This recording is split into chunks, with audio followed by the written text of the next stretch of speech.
इस वक्त की मेट्रो सिटी समाचार में आपको बड़ी खबर बता दें। राहुल गांधी के लगातार सावरकर का अपमान करने के बाद महाराष्ट्र सरकार लगातार राहुल गांधी का विरोध कर रही है। तो वहीं नालासोपारा में राष्ट्र प्रथम हिंदुवादी संगठन द्वारा नालासोपारा के सेंट्रल पार्क में हाल ही में स्वतंत्रता सेनानी वीर सावरकर के सम्मान और पूजा में एक सभा का आयोजन किया गया।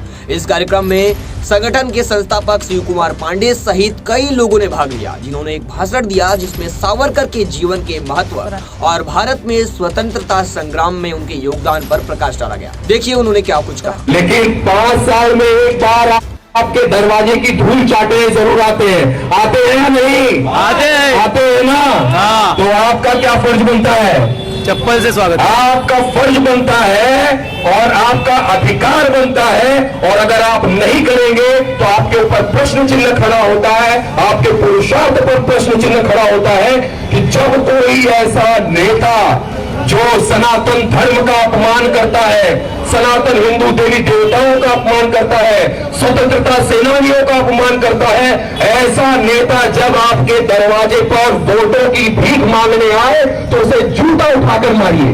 जय श्री राम। और बिल्कुल डरने की आवश्यकता नहीं है। अगर लोकतंत्र कहा गया है तो लोकतंत्र में किसी गद्दार को, किसी देशद्रोही को, किसी हिंदू द्रोही को हम सत्ता पर बैठने नहीं दे सकते। ये हम सबको संकल्प लेना पड़ेगा। क्या आप सब ये संकल्प लेने के लिए तैयार है? हाँ। तो दोनों हाथ उठाकर कहिए, दोनों हाथ उठाकर कहिए कि जब कोई ऐसा नेता हमारे बीच में आएगा तो हम उसका जूतों से स्वागत करेंगे। करेंगे या नहीं? करेंगे। एक बार मेरे साथ भारत माता का जयकारा लगाकर इसमें अपनी सहमति दीजिए। भारत माता की जय, भारत माता की जय, वंदे मातरम, वंदे मातरम। मेरे भाइयों, अब समय आ गया है। अगर आप इस प्रकार से दबे कुचले रहेंगे, आपके कंधे झुके रहेंगे, आपके अंदर अपने देवी देवताओं के लिए, अपने स्वतंत्रता सेनानियों के लिए कोई आस्था नहीं होगी, अपने देश के लिए, अपने धर्म के लिए कोई आस्था नहीं होगी, तो आप कुचले जाओगे। अन्य लोगों के तमाम देश हैं, हिंदुओं का कौन सा देश है? कहां जाओगे?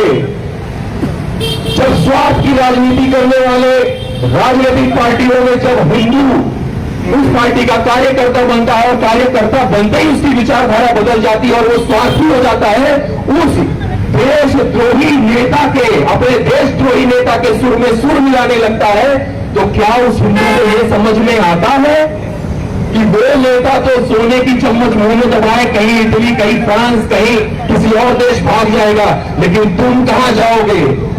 जिसके पार्टी के झंडे लेकर तुम अपने देश को गाली देते हो, अपने साधु संतों को गाली देते हो, सनातन धर्म के मानने वालों को गाली देते हो, सोचो तुम कहां जाओगे? ऐसे लोगों के ऊपर प्रश्न चिन्ह है और ऐसे लोगों को तो कहीं जाकर वोट देना चाहिए। मेरा आप सबसे निवेदन है, फिर से निवेदन है, जिस भी राजनीतिक पार्टी के कार्यकर्ता हो, एक राजनीतिक पार्टी का कार्यकर्ता हमारे बीच में भी यहाँ उपलब्ध है, संदीप चौरसिया जिनका नाम है, किसी भी पार्टी से हो मैं नहीं जानता हूं, लेकिन उनके लिए जब सनातन धर्म की बात आती है तो चाहे उनकी पार्टी हो, चाहे विपक्ष की पार्टी हो, चाहे कोई पार्टी हो, अपने पार्टी को ही प्रश्न चिन्ह उठाने से नहीं डरते हैं।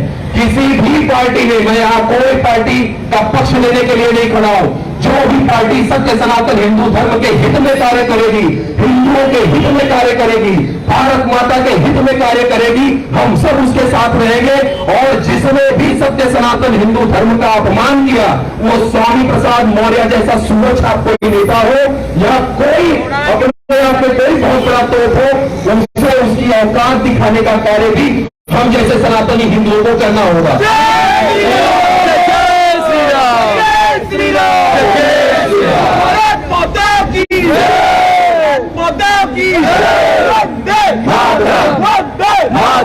और ये 100-500 के नोटों पर और एक गंदी शराब की बोतल पर बिकने वाला तो हिंदू हो ही नहीं सकता। मैं आप लोगों को फिर से आग्रह करता हूं कि जब वोटों का समय आए और जो भी राजनीतिक पार्टी हो, उसका चेहरा पहचान करके रखिए। अगर उसने सनातन धर्म के विषय पर पिछले 5 वर्षों में अगर उसने उदासीन रवैया दिखाया है, या उसने धर्म का अपमान किया है, या उसने स्वतंत्र संग्रामियों का अपमान किया है, सेनानियों का अपमान किया है, देश का अपमान किया है, तो याद रखिएगा 5 साल उनका, लेकिन वो